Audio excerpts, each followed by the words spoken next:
দেখলাম যে নির্বাচন হয়ে গেছে, 1 সপ্তাহ হয়ে গেল, তারেক রহমান শপথও নিয়ে নিলেন। আওয়ামী লীগ কি তাহলে এবার ব্যানটা উঠলো? শেখ হাসিনা কি দেশে ফেরার পথে কোনো রকম কোনো আলাপ আলোচনা উঠলো? দেখুন, এটা তো আপনার তারিক রহমানের উপর ডিপেন্ড করে, প্রাইম মিনিস্টার তারিক রহমানের উপর। আর দেখুন, এটা অন্যদিকে আমি আওয়ামী লীগকেও ব্লেম করছি না। আমাদের সাবেক যিনি প্রধানমন্ত্রী আছেন শেখ হাসিনা, ওনাকে নিজের বাবার পথ ফলো করতে হবে, বঙ্গবন্ধু পথ ফলো করতে হবে। আমি তো এখন পর্যন্ত কোনো আওয়ামী লীগের লিডারকে আমি কংগ্রেচুলেট করতে দেখিনি। কেন বাবা? উনি তো বাংলাদেশের যেরকম ইলেকশন হোক না কেন, উনি এখন আজকে দিনে তারিক রহমান আজকে প্রধানমন্ত্রী আছেন, তাহলে আওয়ামী লীগের লোক কোথায় যে ওনাকে কংগ্রেচুলেট করেনি কেন? They must reconciliation. আজকে বঙ্গবন্ধু, আমি বারবার চিন্তা করে দেখছি, আজকে যদি বঙ্গবন্ধু থাকতেন উনি কি করতেন তারিক রহমানের সঙ্গে? উনি বলতেন, দেশের জন্য এই আমাদের বাঙালি ছেলে, বাংলাদেশের ছেলে আমি মাফ করছি। আমার মনে হয় যদি 15 আগস্ট 1975 যদি আমার বঙ্গবন্ধু জিন্দা থাকতেন, এই 6 জন মেজরকে উনি ক্ষমা দিয়ে দিতেন। এত বড় দিল ছিল আমাদের বঙ্গবন্ধুকে। আমার মনে হয় প্রাইম মিনিস্টার, সাবেক প্রধানমন্ত্রী যিনি আছেন শেখ হাসিনা ওয়াজেদ, ওনার আশেপাশে যারা অ্যাডভাইজার আছে, ওনার কথা না শুনে একটা বড় দিল, একটা আমাদের বঙ্গবন্ধুর মতন বলা উচিত, ভালো, কিন্তু এখন আমি তোমাকে আশীর্বাদ দিচ্ছি, আমি তোমাকে বলছি অল দি বেস্ট।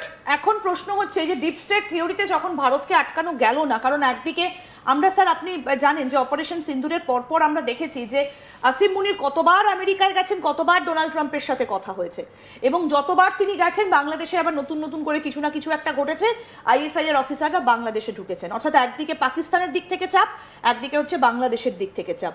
তাহলে এবারে ভারত কি করবে? ভারত কি তাহলে এবার অন্যরকম কোনো পথে কোনো নতুন করে কিছু ভাবছে? কারণ আবার তো বাংলাদেশে তারেক রহমান, তার গতি প্রকৃতি কি হবে, তার মতিগতি কি হবে, সেটা তো এখনো জানা যাচ্ছে না। দেখুন, আলমা ইকবাল, ওদের একটা ন্যাশনাল পয়েট, পাকিস্তানে বারবার হিন্দুস্তান নিয়ে কথা বলেছে। ওরা বলছে কি আমরা এরকম, আমাদের বজুদ কোনোদিন, আমাদের এক্সিস্টেন্স কোনোদিন খতমই হয় না। এই ভারত কারো ইন্টার্ন অ্যাগ্রেশন নয়, আমরা আক্রান্ত নয়, আমরা কারো এতে ইন্টার করছি। আজকে যে মাস্টার স্ট্রোক করলো এই যে মিশরি সাহেবকে পাঠিয়ে জামাত ইসলামের সঙ্গে, একটা জিনিস তো আমার মনে হয় ক্লিয়ার হয়ে গেল। দেখবেন আপনি কিছুদিন পর এই জামাত ইসলামের চিফ আমাদেরও কান্ট্রিতে আসবেন। আমরা তো প্রাইম মিনিস্টার তারিক রহমানকে আমরা ডেকেছি, এখানে ডেকেছি আমরা। আর এদের মধ্যে এই যে দুজনের মধ্যে আমাদের শফিকুর রহমান, ডক্টর শফিকুর রহমান অ্যান্ড বিক্রম মিশরি সাহেবের মধ্যে কি কথা হয়েছে কি ঢাকা ওয়েদার কীরকম আছে, তুমি কতগুলো সিট হারলে কি করে? না, ওরা নিশ্চয়ই একটা মিউচুয়াল ইন্টারেস্টে কথা বলছে। অ্যান্ড ডক্টর শফিকুর রহমান যিনি আছেন, election is over, anti India rhetoric is over, ইনি যদি চান, আমার মনে হয় কি ডক্টর আমাদের তারিক রহমানের সঙ্গে, প্রাইম মিনিস্টার তারিক রহমানের সঙ্গে ইনিও শফিকুর রহমান সাহেব, ডক্টর শফিকুর রহমানও ইন্ডিয়াতে আসবেন। অ্যান্ড তখন হবে রিয়েল রিকনসিলিয়েশন, যার মধ্যে থাকবে ইন্ডিয়া, যার মধ্যে থাকবে ভারত। কিন্তু ভারত এদেরকে ক্ষমা করে দেবে যে একের পর এক ভারতের মানচিত্র থেকে অংশ নিয়ে গিয়ে তুলে দেওয়া হয়েছে পাকিস্তানের সেকেন্ড ইন কমান্ডের হাতে, সেই মানচিত্র সম্বলিত বই। 7 সিস্টার্সের দিকে বারবার ধেয়ে এসেছে একের পর এক আক্রমণ, কলকাতা দখল করে নেবার হুমকি, এবং বিদায়ী ভাষণেও মোহাম্মদ ইউনুস সেই 7 সিস্টার্সকে তাক করেছেন। ভারত কেন ক্ষমা করে দেবে বারবার করে? আমরা ক্ষমা করব না, আমরা ক্ষমা করব না দুটো কারণে। যেভাবে 2024 5 আগস্টের পর যেভাবে বাঙালি হিন্দুকে মারা হয়েছে, আমার মনে হয় চিন্ময় প্রভুকে উনি তো রিলিজ করবেন। এই যে একটা হিন্দু লোককে উনি পাঠিয়েছেন আমাদের ক্যাবিনেটের প্রাইম মিনিস্টার তারিক রহমান, আমি আপনার মাধ্যমে আপিল করব, ফরগেট অ্যাবাউট অল দিস। আপনি আগে আমাদের চিন্ময় মহাপ্রভুকে রিলিজ করুন, আপনার যতগুলো পলিটিক্যালি আছে আপনি রিলিজ করুন, ছাড়ুন সব বিদ্বেষ। যেরকম আমাদের বঙ্গবন্ধু গ্রেট ছিল, আপনি হয়তো একদিন বলবে কি he was a great man, Tarique Rahman was a great man. তো এনার অনেকগুলো রেসপন্সিবিলিটি আছে। আপনি ওর মধ্যে আমাদের পলিটিক্যাল প্রিজনার্স, আমাদের সংখ্যালঘু যদি উনি সিনসিয়ার হন, তাহলে এত লোক যে জেলে আছে আমাদের চিন্ময় প্রভুকে রিলিজ করবেন। ইনি যদি সিনসিয়ার হন, আর আমাদের আওয়ামী লীগের সাবেক প্রধানমন্ত্রী যদি শেখ হাসিনা ওয়াজেদ সিনসিয়ার হন, উনি এনাকে কংগ্রেচুলেট করবেন। আর উনার মায়ের বয়সী উনি, রাইট, শেখ হাসিনা ওয়াজেদ। তাহলে এই দুজন একটা নিউট্রাল প্লেসে নিশ্চয়ই দেখা করবেন, আর একটা মিটিং গ্রাউন্ড করে একটা বাংলাদেশকে আবার একটা সোনার বাংলা গড়ে তুলবেন। এইটাই আমাদের লাইফে আছে। আর এই যে আন্ডারগ্রাউন্ড কথা বলছেন, এই যে ডিপ স্টেটের কথা বলছেন, এই যে এমপি গুলো যেটা ইলেক্ট হয়েছে আপনার, নিতাই রায়চৌধুরী একমাত্র হিন্দু মন্ত্রী তারেক রহমানের মন্ত্রিসভায়, তাকে সংখ্যালঘু দপ্তর দেওয়া হয়েছে। তাহলে আজকে তো ওনাকে যাওয়া উচিত। আজকে ওনাকে ইমিডিয়েটলি এর মধ্যে দিয়ে কি ভারতকেও একটা বার্তা দেবার চেষ্টা যে আমরা সংখ্যালঘু হিন্দুদের পাশে আছি? এটা বলি আমরা পারসেপশন ম্যানেজমেন্ট, ধারণা তৈরি করা। এই অ্যাকশন আপনি দিয়েছেন, একজন লোককে সংখ্যালঘু আপনি মন্ত্রী বানিয়েছেন, ওই সংখ্যালঘু ম্যান আজকে প্রাইম মিনিস্টার তারেক রহমানের কাছে গিয়ে বলবেন যে আমাকে রিলিজ করো, রিলিজ করো, আমার প্রথম জিনিস আছে রিলিজ করো। আমার তো ইলেকশন হয়ে গেছে, আর তো ইলেকশন অনেক দূরে আছে, দেখা যাবে কি হচ্ছে কি হচ্ছে না। আজকে দিনে উনি যদি ট্রু টু দ্য ওয়ার্থ, উনি যদি সত্যিকারে আপনি হিন্দু থাকেন, নালে শুধু হিন্দু নাম দিয়ে ভেতরে উনি যদি ইসলাম কবুল করে না, আমি জানি না। তার মানে আপনি বলছেন যে ডিপ স্টেট থিওরি এখনো পর্যন্ত ফেল হয়নি বাংলাদেশে? Yes, threat is there. এই থ্রেটটা তো আছে, বর্ডারের থ্রেটটা আছে।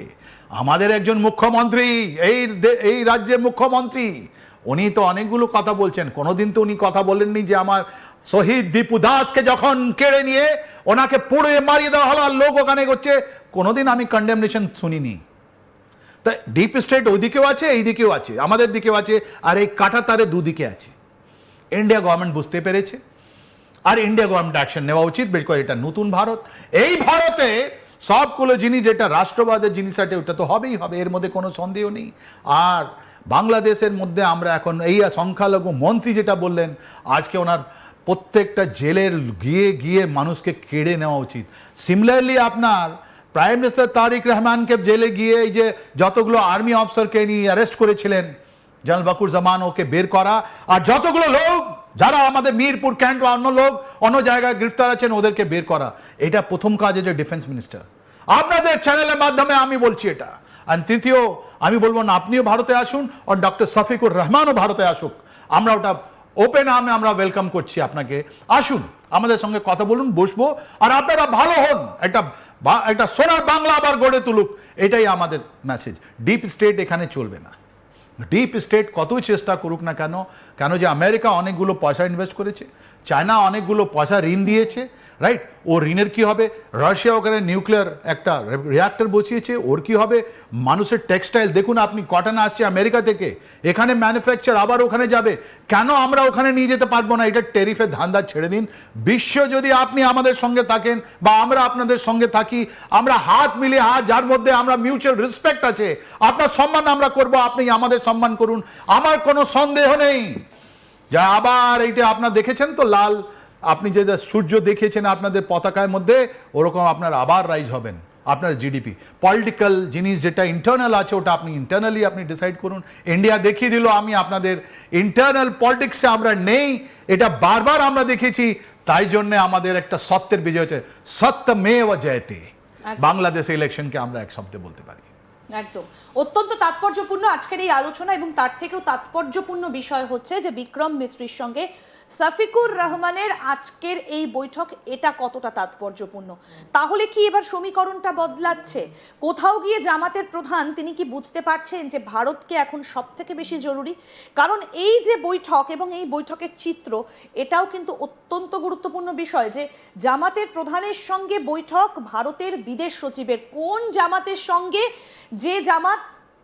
যে জামাত এতদিন ধরে ভারতকে বারবার করে হুমকি দিয়েছে, ভারত টুকরো করে দেওয়ার হুমকি দিয়েছে, কলকাতা দখলের হুমকি দিয়েছে। তাহলে তারা এবার সুরসুর করে কেন ভারতের পায়ের কাছে এসে আশ্রয় নিতে চাইছে? এর পেছনে কি কারণ রয়েছে সেটাও কিন্তু ভবিষ্যতে দেখার। এবং একই সঙ্গে ডিপ স্টেট থিওরি বাংলাদেশে খাটলো কি খাটলো না, কেন ভারতকে তারা আটকাতে পারলো না, এটাও কিন্তু এই মুহূর্তে দাঁড়িয়ে ভাবার সব থেকে বিষয়।